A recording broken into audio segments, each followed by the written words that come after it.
গ্রামের মানুষেরাও আজ অনেক উন্নত, তাই না? সময়ের সঙ্গে সঙ্গে পাল্লা দিতে দিতে তারাও যে বড্ড ক্লান্ত।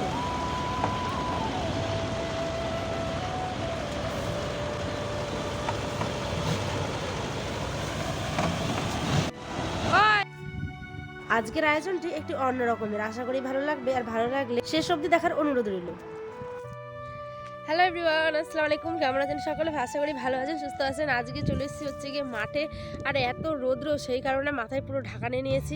আর ভাবলাম ব্লগটা এখান থেকে আজকে শুরু করি, যেহেতু আমাদের সরিষা দেখেছিলেন গতকাল ভিডিওতে, যারা যারা দেখেছেন যে সরিষা তোলা হয়েছে। আজকে সেই সরিষাটা হারভেস্টারের সাহায্যে, মানে আধুনিক পদ্ধতিতে কীভাবে মারে, তো ভাবলাম চলুন বাড়িতে সমস্ত কাজবাজ করে তো চলে এসেছি। আয়নার আব্বাও দাঁড়িয়ে আছে, যেহেতু গাড়ি এখনও ঢুকেনি। গাড়ি ঢুকলে আপনাদের সাথে সমস্তটা শেয়ার করব, আর কেমন লাগবে অবশ্যই কিন্তু কমেন্টে জানাবেন। হ্যাঁ, এই যে আয়ানও চলে এসছে আমার সাথে, আয়ানকেও খাইয়ে দিয়েছি, ডাল আলু সেদ্ধ ভাত করেছিলাম। আর ওর আব্বাও আজকে রোজা রাখেনি, যেহেতু ওর প্রেশার লো, কালকে মাথা ঘুরছিল প্রচণ্ড পরিমাণে, সেই কারণে আজকে ওই যে ভুম ভুম দেখছে আর বলছে। তো আয়ানকেও নিয়ে চলে এসেছি, আমরা সবাই মিলে বাড়িতে চলে এসেছি। কি মা, কি হচ্ছে? আচ্ছা এদিকে দেখো। আর যেহেতু রোজা করেছি, তো রোজা অবস্থায় বাড়িতে থাকতেও মন চাইছিল না, সেই কারণে বিশেষ করে আরও চলে আসলাম। বললাম চলুন আমিও দেখবো, আর আপনারাও দেখবেন যে কীভাবে মানে আমাদের এখানে তরিগুলো মারে। অনেকে আবার হাত দিয়েও মারে, তো আমরা আবার বেসিন দিয়েও, মানে সরি গাড়ি দিয়েও মারি। তো পুরোটাই আপনাদের সাথে শেয়ার করবো।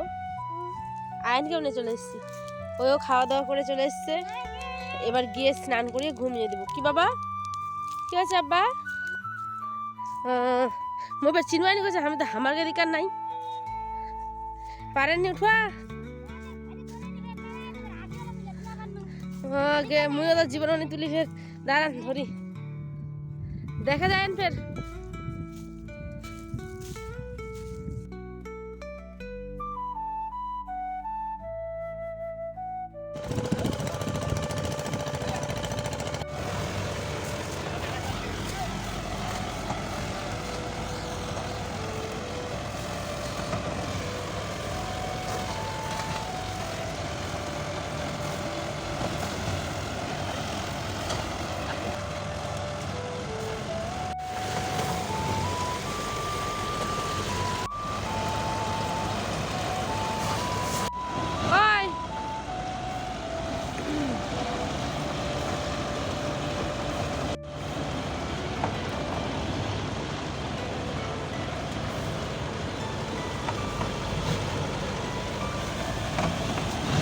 এই গাড়িটির সাহায্যে কত মানুষের উপকার হয় বলুন তো।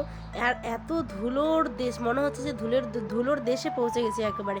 প্রচণ্ড ধুলো, তার সাথে সাথে প্রত্যেকটা লোক তাদের নিজ নিজ কাজকর্ম নিয়ে ব্যস্ত। মনে হচ্ছে যেন বিদ্রোহ শুরু হয়ে গেছে। এদিকে কেউ সরিষা মারছে, কেউ মাকাইয়ের জমির জল ছেঁকছে, কেউ আবার তাদের নিজ নিজ কাজ নিয়ে ব্যস্ত, কেউ আবার আগুন জ্বালাতে ব্যস্ত। বলতে যেগুলো যে বেরোচ্ছে তুরির সমস্ত গাছের ডালগুলো, সে সমস্ত কিছু নিয়ে মাঠে আসলে মনে হয় এক অন্য রকমের আনন্দ, একটা উৎসব ভাব।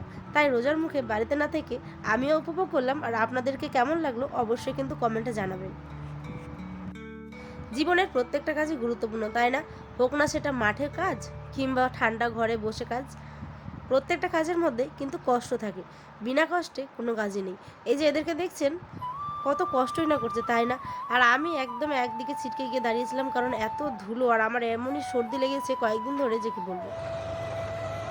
কিছু দেখা যাচ্ছে না, এত সাদা হয়ে গেছে পুরো ধুলাচ্ছে। ওকে,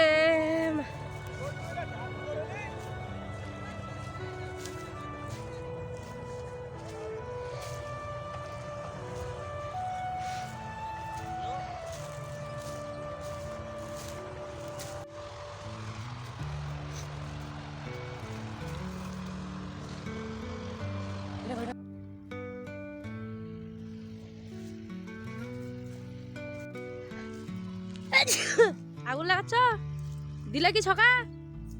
হ্যাঁ বাপরে, ধুলা যে ঢুকলো খালি আমার।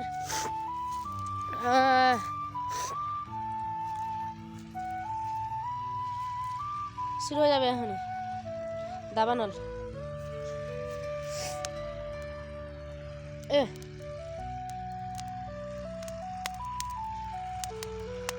এরকম ভাবে এখন যত বড় লাইন আছে সমস্তটা চলতেই থাকবে লাইন ধরে।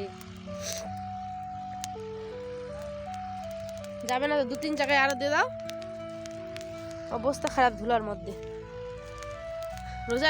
তো আজ ব্লগটি এই পর্যন্ত, দেখাবে অন্য একটি ব্লগে। সকালে ভালো থাকবেন, সুস্থ থাকবেন, আর ব্লগটি কেমন লাগলো অবশ্যই কিন্তু কমেন্টে জানাতে ভুলবেন না। তো আজ এই পর্যন্ত, আল্লাহ হাফেজ। আর ইফতারির জন্য অনেক অনেক অনেক আয়োজন করতে হবে, রোজার মুখে আর পারছি না, প্রচণ্ড মাথাটা মানে ঘুরছে আর কি। তো আজ এই পর্যন্ত, দেখাবে অন্য একটি ব্লগে। আসসালামু আলাইকুম, সবাইকে টাটা।